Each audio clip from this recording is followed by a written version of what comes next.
ANC, your news channel, your partner.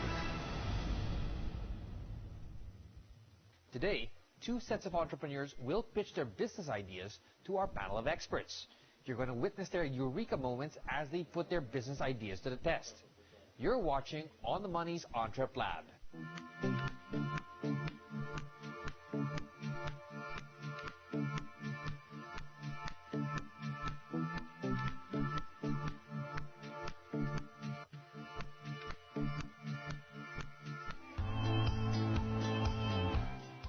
Turn that light bulb moment into a best-selling product, or that elevator pitch into a breakout success. In Entrepreneur Lab, millionaire and billionaire entrepreneurs coach startups, and you get to watch the magic happen. Every week, two lucky groups or individuals get a chance for one-on-one mentoring with an esteemed panel of game changers from different fields. From bootstrapping the business, to playing in the big leagues, to turning an idea into a monster success that will impact the world. Learn from the men and women who've walked the talk so that you can chase your dreams and transform the future of our country and the world. For our panel of experts, we have a laundry business expert and an entrepreneurship trainer, and an author, entrepreneur, and public speaker. Get to know more about them in this VTR. From selling animal feeds and vitamins for a big pharma company to selling real estate, Von Ryan Reyes has finally found his calling in the laundry business. On top of the 2 laundromats he owns, he's helped set up 70 other laundry shops. In franchising, you should consider that you have a good network. At the same time that people will see what is the history of your system, your businesses as well. Von says laundry enthusiasts can count on 2 things to keep the industry strong: the robust demand for condominium living and franchising. In fact, he's come up with a special setup he calls term franchise, or pooling investors together to own one franchise.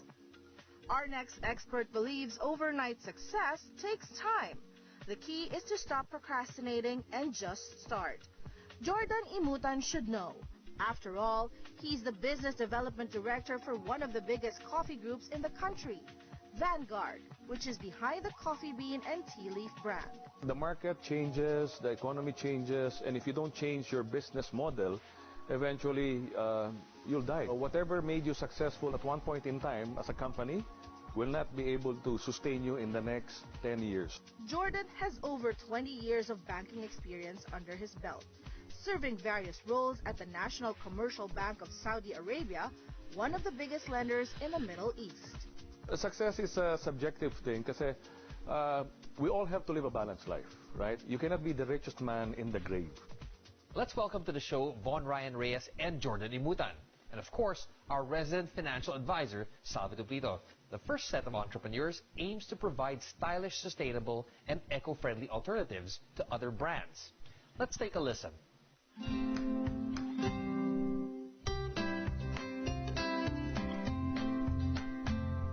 Our brand is Patch and Patch, and we create stylish, sustainable, and savvy solutions for the modern Filipino, mainly through fabric products such as bags and pouches. Our first idea for a product was some form of streetwear, but when we went to the factory, we saw a lot of wasted fabric that they said they would just throw away, and this was mounds of it. And that's how we thought of upcycling that fabric into the products we have now, so mainly bags and pouches, but we're also open to creating different forms, but mainly we're sticking to fabric products.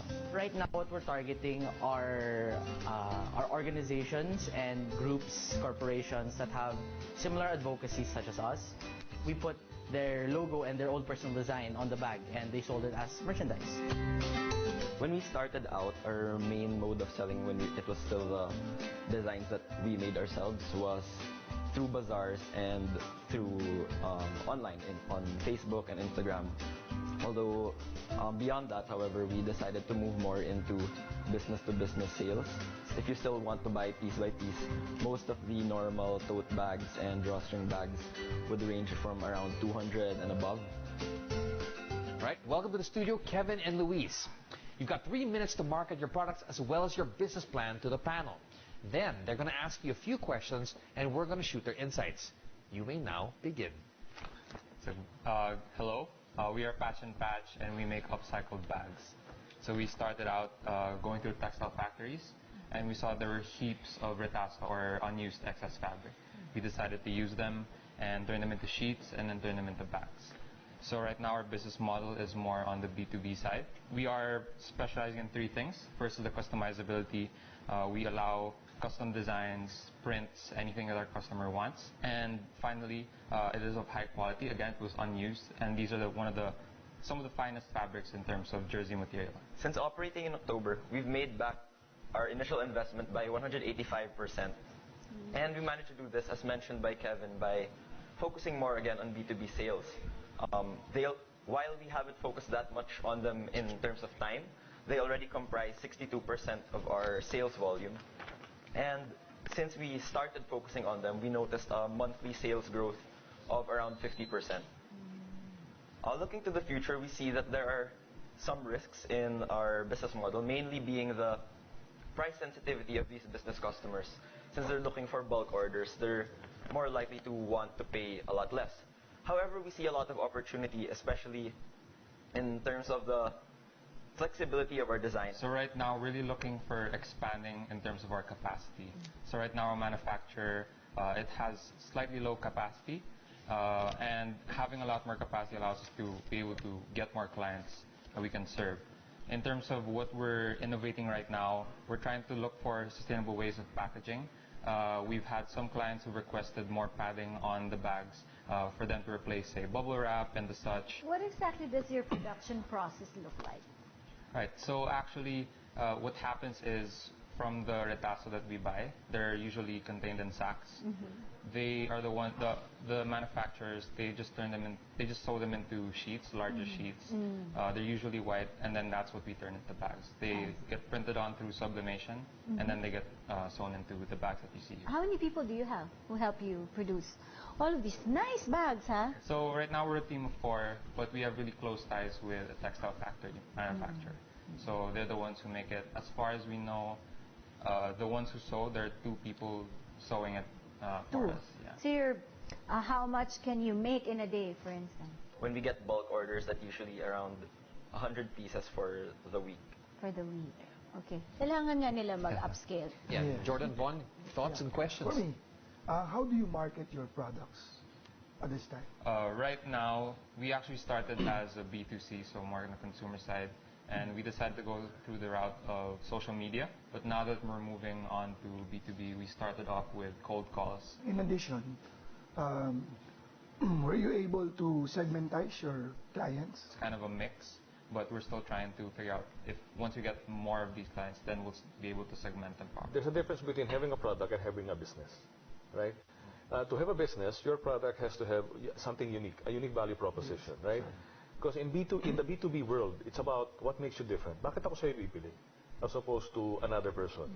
So that's one very important question that you have to answer so that you can market properly, so that you can position yourself.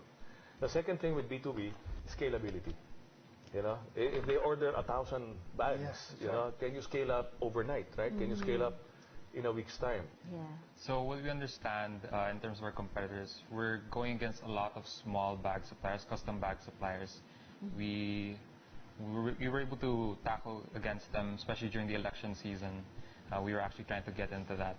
But generally, in terms of our unique value proposition, it's really about the customizability alongside the upcycled factor. So that's what really gives our bags value, because it's sustainable and it allows for customized design, which we haven't seen from other bag suppliers. So one tip lang, when you're going, let's say you're starting off, right? Yes. Maybe you can start off with a niche.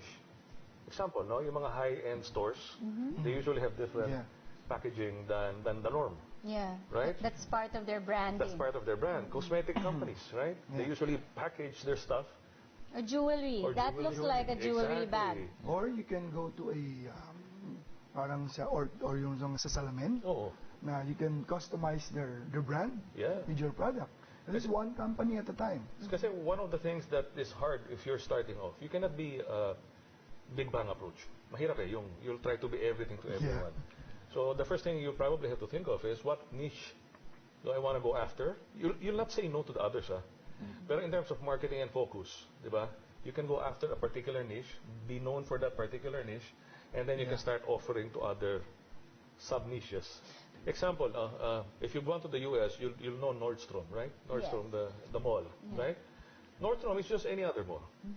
But what they're different, uniquely different from them is that they focus on customer experience. That's it. It's not a product. There was even a story, that there was this girl with one leg coming into the store and saying, can I buy a pair of shoes? I only need the left one. And then in normal department stores, she said that parati siyang napapaalis. And she said, but I don't need two. I just need one. So they just want. So sabi nung girl at Nordstrom, without batting an eye, sabi niya, I'll sell you one and I'll give you half price. Now here's the logic. So the girl was so happy, she was able to find a shoe company that would sell, And then here's the logic behind it. After nabili niya yon, word of mouth and the internet also, suddenly boom, right? So branding yun. So for the $50 shoe that they were is astronomical. And then the marketing is getting And then the 7,000 employees heard about it, or the 17,000 employees heard about it. So everybody was, morally boosted to do something similar. You cannot put a price on that. So what can they do? Yeah, panels, what are your areas of improvement, you think, specific to what where their business is right now and where they want to go? If your target market is A&D, you cannot price low. Yeah. You cannot. Kasi meron this opinion that something na mababa ang presyo, there's an opinion that, yes, poor quality. What's your price point now? Are you more expensive than your competitors? Yes, we are. You are. Usually. So if you're going to go to a niche, you're going to go to the higher end of cosmetics, the higher end of optical, the higher end of whatever niche. Were you able to compute the potential of this business? So who would know if you will stay or not in this long-term business? How big is the market? Yeah, how big is the market in doing this? How much do you earn also per piece? Are you going to be rich in doing this business? I think in terms of an actual value of the market, we haven't done that yet. But then what we're looking at really is looking more into if we can find other companies that have a similar advocacy.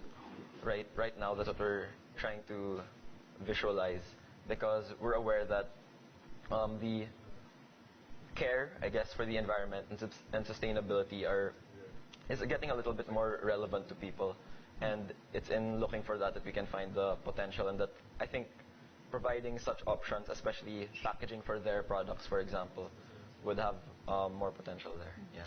But at the end of the day, you're still a for-profit company, right? Yeah. Okay, so advocacy is great. It's great, really. But you also have to keep in mind that you have to fuel back net profit so that you can grow, and then you can address more of your advocacy. When you're sustainable. When you're sustainable. Look, Vaughn, Salvin, Jordan said it best. I mean, you've got to know your number also. Otherwise, it's not going to be worth it, right? So while you have a promising product, just think about what else can you do to get as healthy a profit as you can, so you can really give back to your causes. And on that note, final words from our panel. It's very important that you know your financial numbers. You need to be aware of where you want to be financially 5, 10 years from now, if that's the timeline that you're looking at. Without those goals and without the clarity of those numbers, it's going to be hard to really plan your way through this. So ako naman, be very clear what's your UVP, what's your unique value proposition.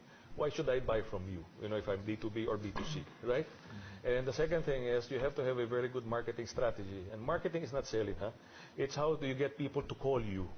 So it's not you doing cold calls. Yeah, for me, I'm going to give you the 5 Ps that should be needed in 4 starting. 4 Ps pa lang, 5 4 Ps Ps ka na. na. Okay, 5 Ps, fine. The first P is you have to pray for it first. So you would know the wisdom that will come to you and the blessing.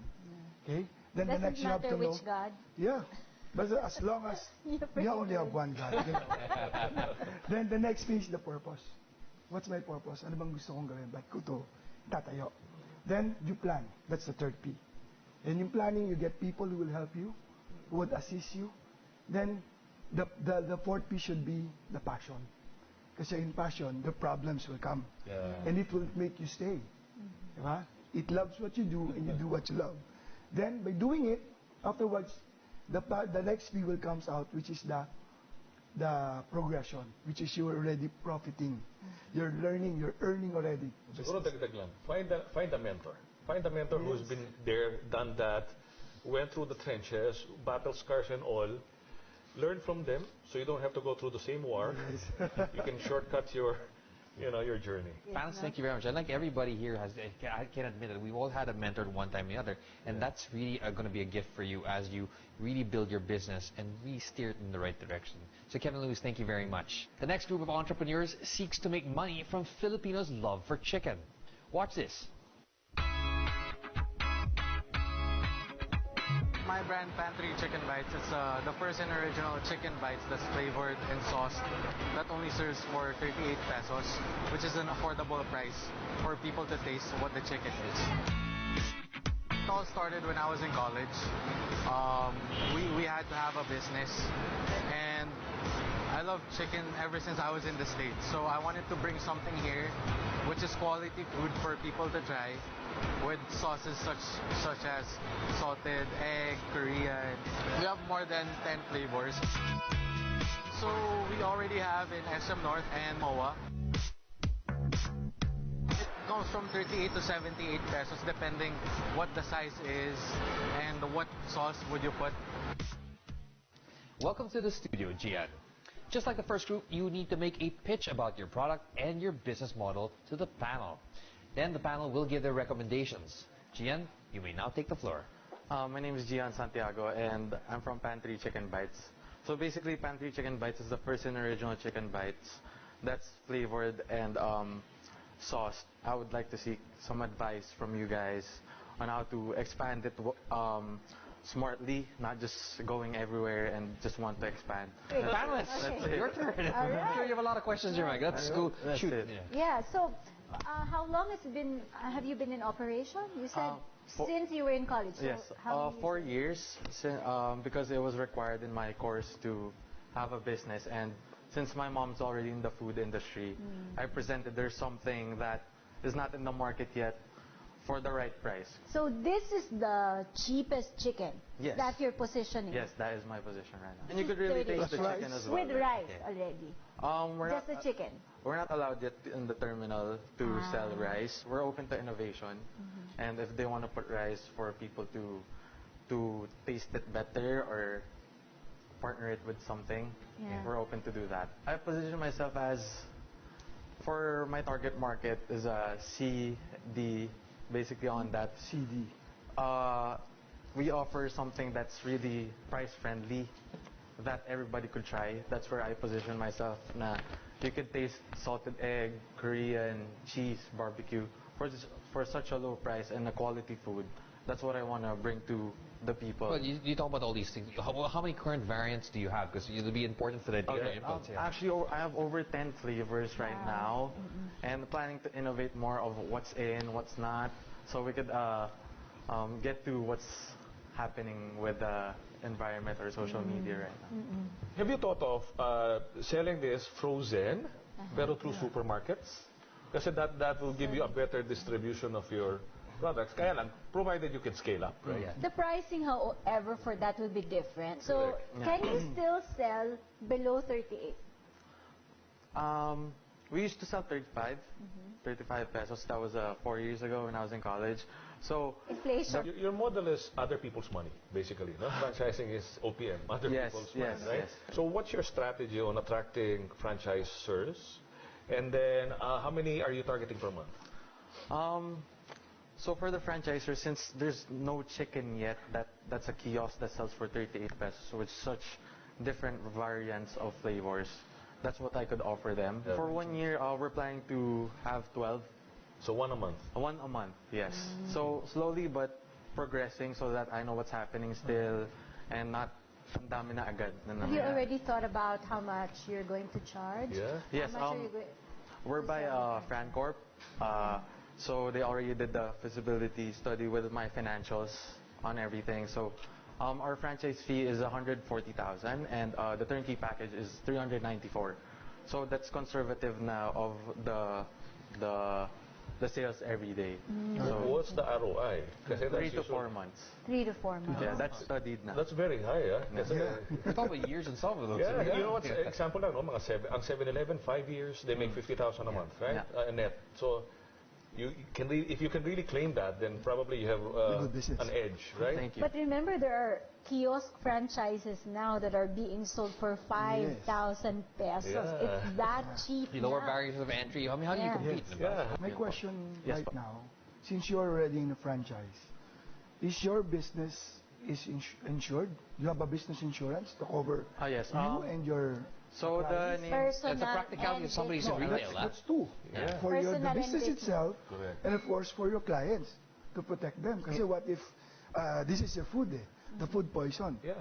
If something comes to you, do you already have like that? business insurance in a way na pag na Pag ano na food poison sila, who will pay okay. for the You know, the chicken cost? can be For the chicken claim. can For be the somewhere else claim. city, right? So you need that part of Definitely, food handling. Do you have that definitely now? because if that happens, which it doesn't, but in my experience, it didn't happen Let's yet. hope it doesn't. But let's hope Let's it set it doesn't. straight. That's why Yes. it's called Yeah. insurance. That's why it's called insurance. So For a when that happens, definitely we have to check into that, and I don't want anybody getting harmed by my food. Yes. I just want everybody happy. And then are you HACCP compliant? Health and safety. Di ba yung food handling? Food handling. Yes, yes. Very tough ngayon ng government. Yes, very sa food sure. handling. Only as good as your last clean product, right? Yeah. Yes.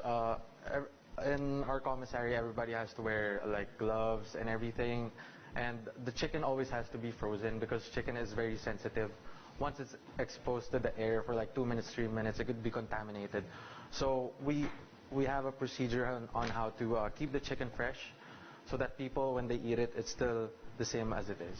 Talk to me about your financials. How much are you worth right now? And what's your financial target for the year, for the next 5 years? My worth. The Ang company, business the company. The company. Sir, baka net worth, personal net worth. Not your personal net worth. Pwede rin naman yun. Pwede rin naman. Oh, kung sole proprietary, isa yun. I could give you sales on per month. Okay. 200,000 Okay. per month. How many And, franchises? That's only 2 franchises. Okay. Yes. And for my long-term goal, basically, I want to answer your question, but my goal right now is to make the franchise bigger, and also since it could be profited off from, just as big. I just want the franchise to get as huge as it is, and everybody to be happy, and there's chicken everywhere. That's Okay. it. Let me inject a little bit of personal finances. So if you're earning 200,000 now, are you splitting that with anyone, or is this your personal earnings? Since or the company? wala pa akong budget nun, Okay. my mom, Okay, that's cool. she capitalized on. Okay, on fantastic. what I- Thank you, Mom. Yeah, thank you, Kinayaran mom. mo si ma'am? Yeah. Thank you. How are you preparing for your personal future? How are you spending this money? How are you saving it? Yeah. How are you dividing things Yeah. between Are you your reinvesting in personal the business, for expenses? example? Yeah, and for Definitely. the business as well. More on focus on innovating the business. When there's a what they call income for. So you're investing everything. Well, just going back to the product, you know, there's a Me Too aspect to any business, including chicken. So how do you make sure you have enough of a moat there in terms of the way you formulate your chicken and cook it that makes it really different and hard to copy by the competitors? The batter that we use is not just a regular batter that you could put on the chicken. So there's a procedure that comes to it for you to taste this exact batter of our chicken, which is you guys It's tasted kind it. of fluffier and more Yeah. tempura effect Yes, style. yes, So it's like correct. the Yes? Colonel's secret herbs and You spices. know, I cook. So with that as well, and like what I said, the breast and also the dark meat Yeah, so is that's why the taste something is different than Oh, pero- And it's yeah. soft, no? yes. Would you invest in his business as it is right now? And if not, if so, what else would you say is an area of improvement for GM? Yeah. For me, I think I would give you a tip on more on focusing on the communicating on your product. For example, you can have the chicken, but you can sell the chicken even without the sauce. Okay. Yes. Okay. So I think that's one. You know, the chicken doesn't need a sauce; it must be good Yeah. chicken. Thank you. So you can do that also Thank in you. your tagline. Okay. Yeah, I So appreciate it. sa sauce, sa chicken ko lang. Yeah. Panalo na. Thank you.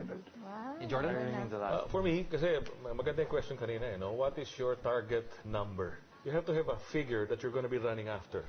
Okay. So you have to have two very important figures, right? A revenue figure over 12 months. Ano yung ina-aspire mo? Kasi everything you do, it focuses you there. Yes. And then of course net profit, because you cannot, make money and then spend more than what you're making. Yes. So you figure out what's your target number in terms of revenue and then profitability, and then just laser focus on effort, right? Thank you. Okay, well said, In my Jordan. opinion, chicken is a no-brainer to sell. Every Filipino loves chicken. So I think you have to focus on being in the right places already as soon as possible. You're now in certain malls. Malls are very difficult for startups, especially because the cost of putting those kiosks there, they're very high, right? But you can be in schools, you can be in bus terminals, in the airport. It's everywhere where people want hot food and very quickly. And then something maybe that they can eat while standing up. So I think this product has a lot of future. There's a lot of potential here, but you have to be careful about how you push through with the business because there's a lot of chicken in the market. Yes, thank you. Right, Panos, thank you very much. Not only you have a lot of aspirational advice, you're also having very specific tips in terms of how Gian's business can grow in the future. So, Gian, thank you very much. Thank you All guys the best for with your having me. business. I appreciate it. Good luck. Good luck. Well, Panos, you've seen two sets of entrepreneurs, and you've seen a lot of promise, and you also seen some areas of improvement. What's your final takeaway for this kind of entrepreneur? Retail product for sure, but two different product categories. I always ask startups be clear on what problem you're trying to solve. Because if you're not solving any problem with your product or your service, then you're just a product. You're not a business, right?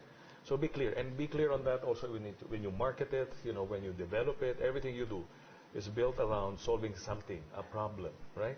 Yes. Okay. More? For me, I think it's the same now. I have to focus on the 5 Ps. Before you have to pray for it, you have to know your purpose and your plans and your passion and your progression to move it forward. Okay. Thanks, Mark. What ties together both sets of entrepreneurs is that they have very basic products today. And in our episode today, it's a bag and a chicken. And if you really think about it, these are things that every Filipino wants and we need, right? So what's important is to make sure that your processes are correct, that your finances are on target, and that you're able really to fulfill all of every entrepreneur kasi has a story, diba? You have your own dream. If it doesn't fit, if what you're doing doesn't fit, what's in your mind about what you want to see in the future, it's not going to be sustainable. So long as all of these things are within your sights, I think you'll do great. Okay, thank you, Salva. Thank you, gentlemen. And my takeaway there is just really more in terms of what the summary is. It's know your market, know your number, and make sure these essential products are really transformed into something that your consumers can't do without, right? And so, Panos, thank you so much for your insights and your wisdom. I'm sure Gian and the gentleman before them actually had a good time and learned a lot. Thank you so much. Thank you. Well, we hope we didn't just give you the information you need in this episode, but also the inspiration to get you moving. So, if you have some crazy money or business ideas, do let us know. Who knows, you might be our next EntrePlab participant. Make sure you follow us on our Facebook page. And if you missed any of our interviews, you can also catch our replays. We look forward to more in-depth conversations that will change our future.